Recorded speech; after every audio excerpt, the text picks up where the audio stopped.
Hey everybody, this is Key with Messy Desk. So I'm about to start my first design team project for Shabby Scraps. And I got distracted with this little piece of string, sorry. I'm going to make a nameplate for myself using this piece of chipboard.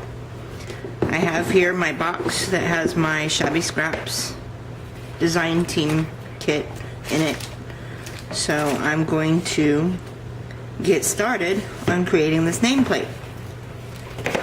So I'm going to shut up now and let you watch me work. And I'll come back with the finished product. Thanks.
Okay, so here is my DT project.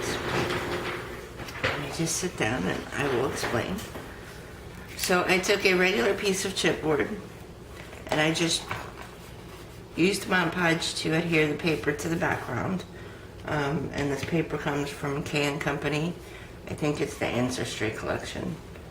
I can tell you right now, it is Life's Journey.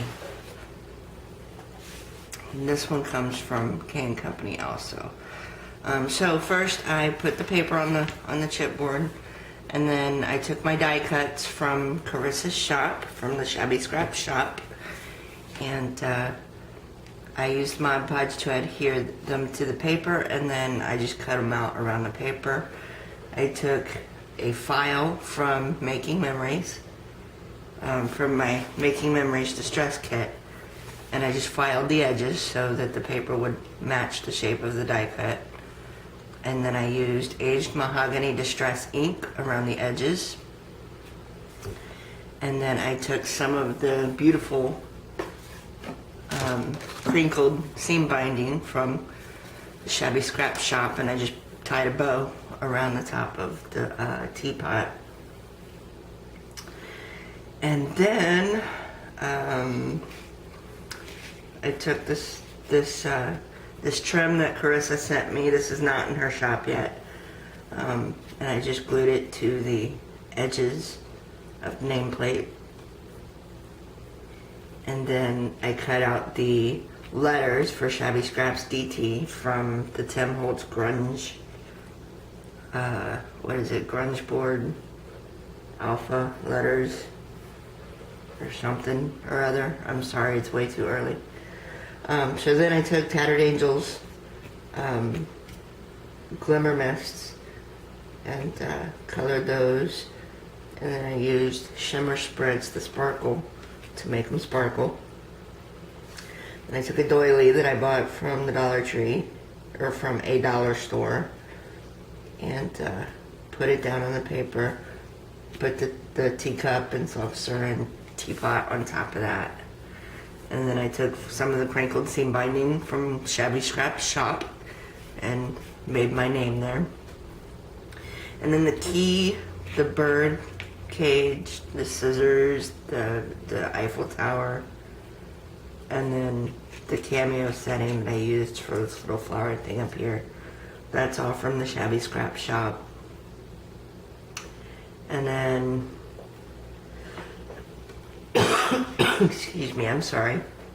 These flowers down here are all from the Shabby Scraps shop except for these two. These two are from I Am Roses. But these are all from the Shabby Scraps shop down here. These are the acrylic flowers. And then this, I think, is a resin flower. And then these are from I Am Roses, and I just put them on the cameo setting. This is a handmade flower that Carissa made for me for a swap or something. Let's see. And then I took the tea bag die cut and used Tattered Angels Glimmer Mist on that. And I think that covers everything that I did. So this is my nameplate for the Shabby Scraps design team. I love my little dangly bird cage here. So this is my project. I hope you all enjoyed. Be sure to check out the Shabby Scraps shop. It has tons of goodies. I absolutely love the charms. They're antique gold. Her prices are very competitive. And she's got stuff that you're not finding in all the other shops. So go ahead and check that out. I'll put the link down below. And be sure to check out our blog too. I'll include that link also. So this is Key, and this is my messy desk.